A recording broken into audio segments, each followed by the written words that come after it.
Okay, so this is the start of a new sort of series of videos I'm going to do all about road bike maintenance. And the first thing we need to do before we do any maintenance is give the bike a really good clean, so that it, one, makes life easier for us to maintain it without getting filthy, and two, gives us a chance to check the bike over fully and make sure we haven't got any other issues. I'm putting the bike in a work stand because it is much easier to do this job in a work stand, but you don't have to. You can just stand it up against a wall or use a stick to prop it up, something like that. First job we're going to do is we're going to remove all of the accessories. You don't need to remove all of the accessories every time you clean the bike, but this time I'm going for a particularly thorough clean, and I'm going to be taking the chain set apart and degreasing all of that. So we're going to just do everything very thoroughly this time.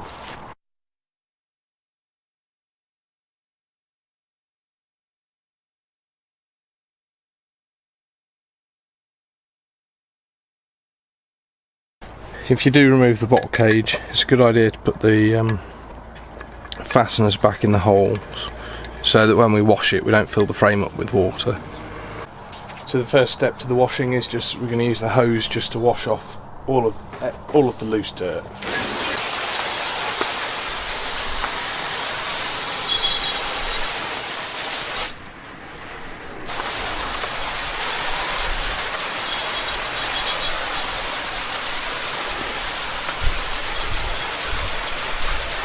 So the sorts of things we may need to make sure we clean very carefully is where we're getting dust and crud that's come up off the road or off the brakes. The rims in particular and the wheels are actually very dirty on this bike. Helps that the black colour hides most of it. And a big area that's going to want a good clean and degrease is the chain and the chain set. Next we're going to use some sort of bike cleaner to spray all over the whole bike. Doesn't really matter what you use. I've got 3 or 4 different types and they all work roughly the same. You spray it on over everything and then leave it for 5 minutes to do its work before rinsing it off and getting the sponge out.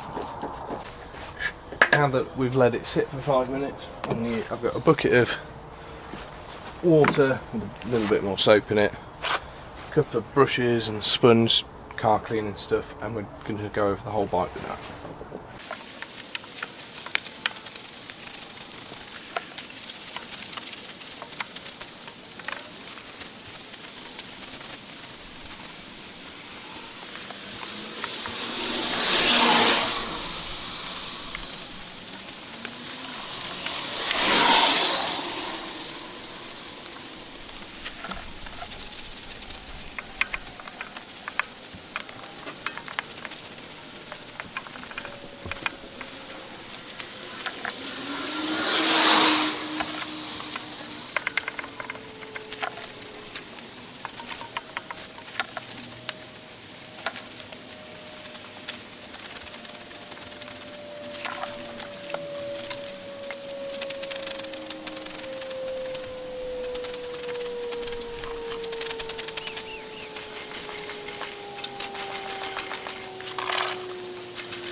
At this point, if I was just going for a general clean, I'd probably go in here with a smaller brush, just get in anywhere in between and underneath.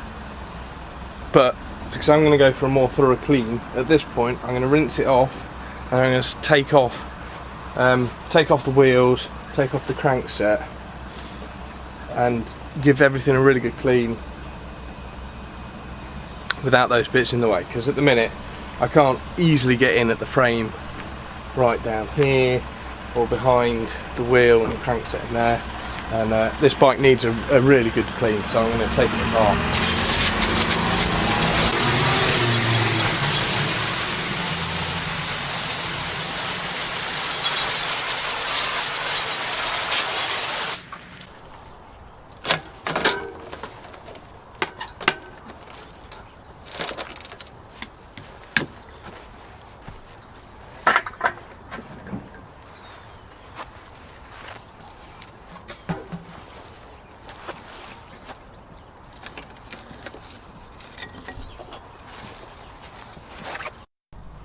just before I move the chain, I'm actually going to check to see whether it's worn. You can buy these really handy little chain gauges, and they tell you whether your chain is overstretched. So you want to know whether or not your chain's got less than 1% stretch in it. So this thing has a 0.75% and a 1% side. So if we check that, you just find a link. You need to make sure you're not over your split link, because they can sometimes be just a tiny bit longer.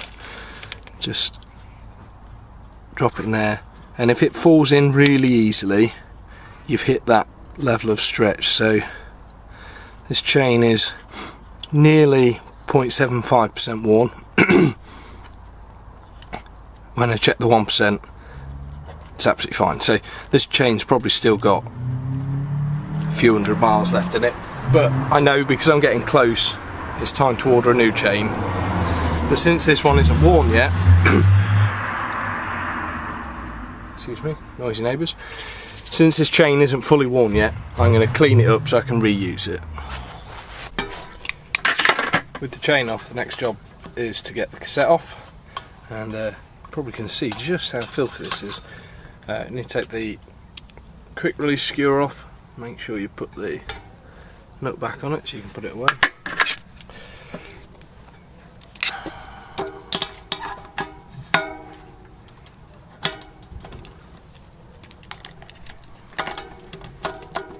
And you wrap that round and then just push down, and that comes undone nice and easy.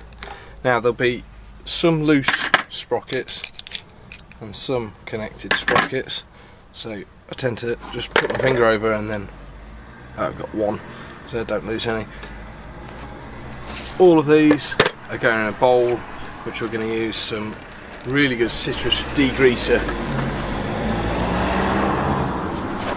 to clean.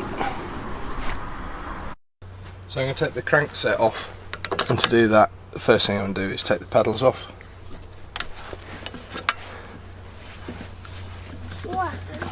So taking off the cranks is a relatively easy job. First thing we're going to do is just loosen off the clamp bolts, which are nice and tight.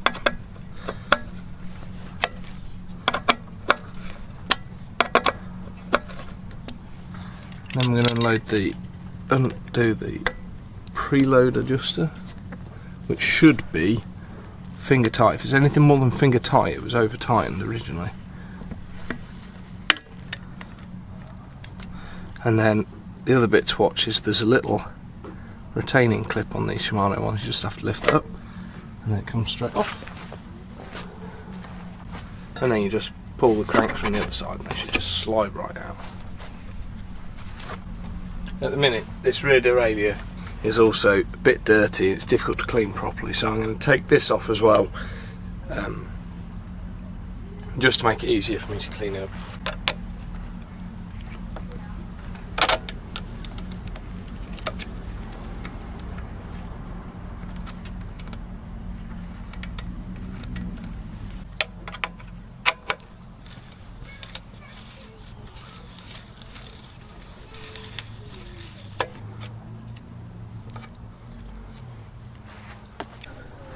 Now that we've got everything out of the way, it's going to be much easier to clean this area around here. Now I need to be a little bit careful because we've taken the cranks out so we can get moisture inside there. So I'm just going to be using a sponge and a brush.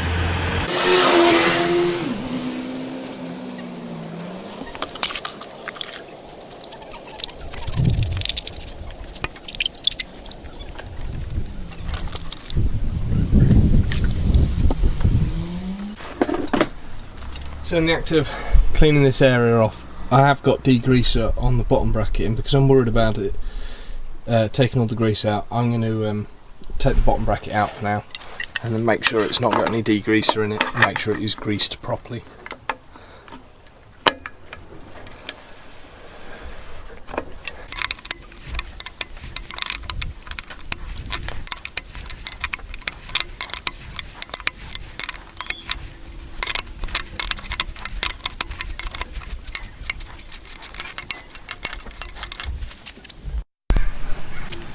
So we're also going to remove the chain rings from the crankset and the jockey wheels from the rear mech and wash them and clean them in the degreaser all at the same time. Okay, to remove these chain rings you need a chain ring remover tool such as this and an Allen key on the other side. They are probably going to be very, very stiff because when they're put together originally they use Loctite. I don't know that I'm actually going to be able to show you on the camera.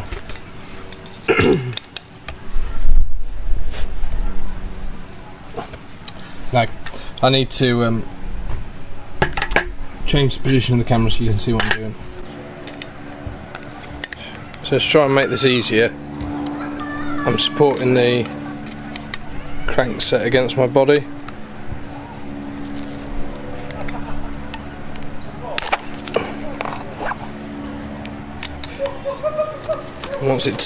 Once they start turning, then it's much easier. Okay, so we will be replacing this Loctite when we put these back on.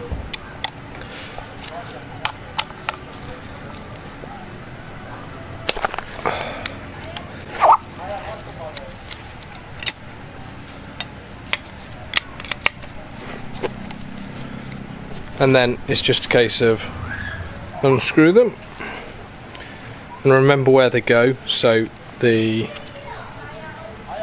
outside ring, I'll show you in a second, has a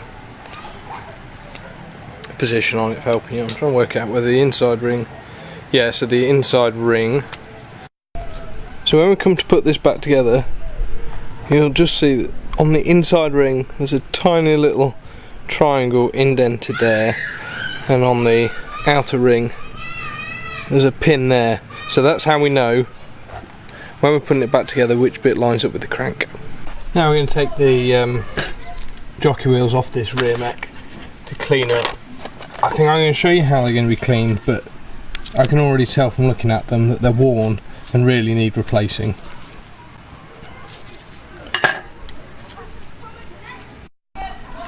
Hopefully you can see on this jockey wheel there's a big build up of gunk all around there. But the bit that's of concern to me is the profile now of the jockey wheel.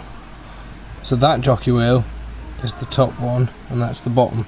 As you probably see, these teeth are now looking quite sharp compared to them. That means this jockey wheel is worn out. So it's time to get another one on order. I'll clean these up just so you can see the process. Okay, so I've put all of the items that I'm going to clean up into a bowl. There's the chain rings. And what I'm using is some citrus degreaser. So we'll probably this can be used neat or diluted. I think I'm going to dilute that a bit.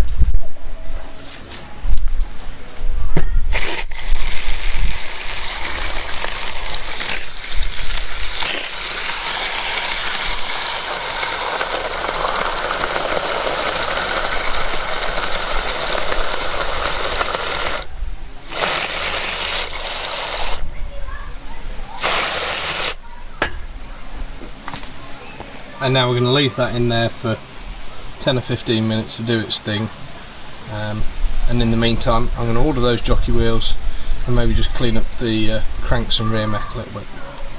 So these parts have now had 10 or 15 minutes to sit, and now I'm just going to go around them with a brushes, get any remaining residue off them. Cleaning the parts like this gives you a great opportunity to inspect them really closely, have a look for damaged teeth or any excessive wear which might indicate that the parts need replacing.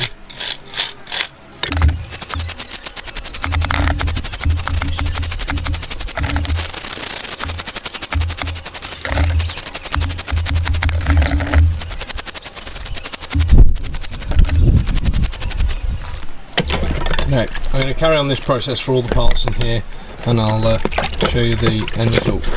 I suppose here's a quick indication. Without brushing it at all, that cassette's 90% clean.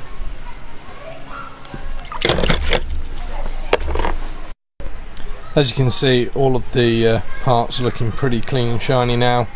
I'm going to reassemble the crankset and everything else. I'm going to make sure it drip dries properly.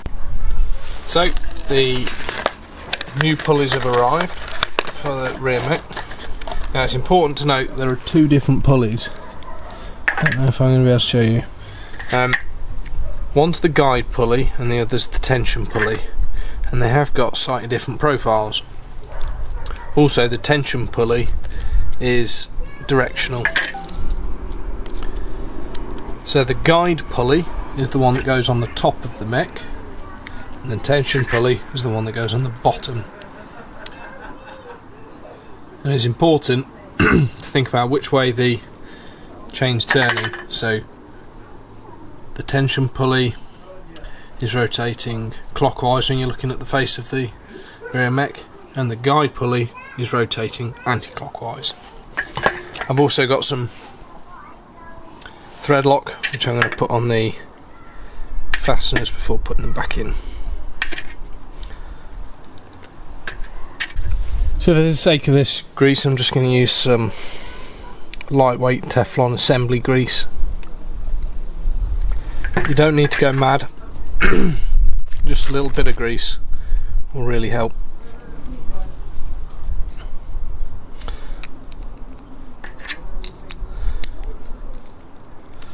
Tension pulley.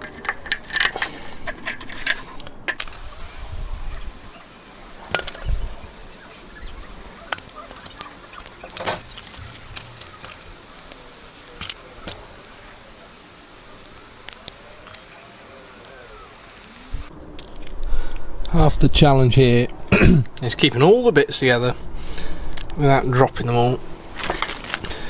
In the case of this rear mech, it's just a 3mm Allen key.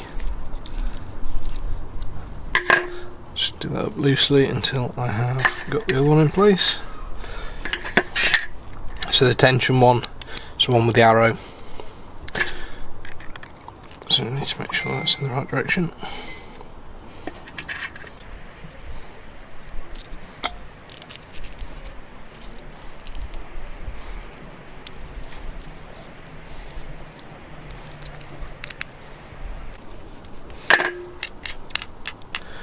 Yep, make sure they spin freely, and that's the rear mech back together. The rear mech is attached to the frame with normally a 5mm Allen key. The only thing to watch is just to make sure that the adjuster screw is pushing against the bit that it's supposed to when you put it in.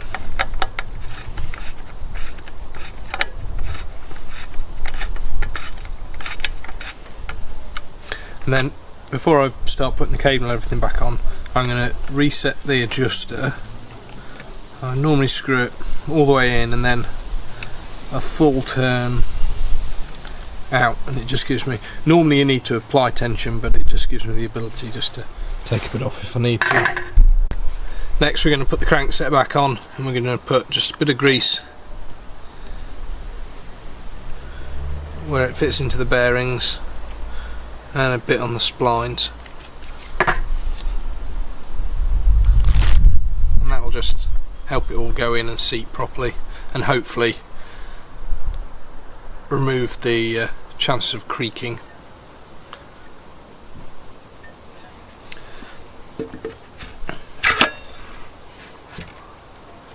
Push it all the way through and put the non-drive side crank on. Then we've got the pre-tension thing. Now most bottom bracket tools will have a pre-tensioning device, and they are purposely, you're not able to put a tool on them. This should only ever be finger tight. If you're using a tool to do it up, you're probably damaging the bearings and wearing them out too quickly. Once your tension is done up, then it's just a 5mm Allen key on these two, so I normally just get them finger tight and then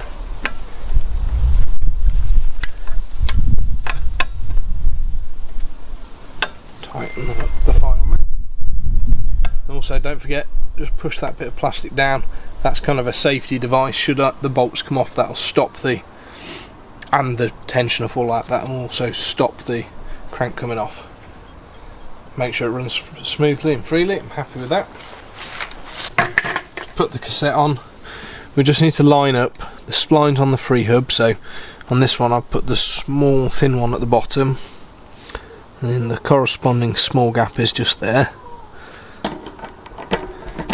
Slides on, and then any loose rings go on one after the other. Sometimes they're in threes rather than all together. And the tightening ring goes on top. This time we don't need the chain whip because the free hub will stop it as long as you hold the wheel. And that's it. Make sure that fits runs smoothly. And with the cassette attached, now we can put the quick release skewer back in.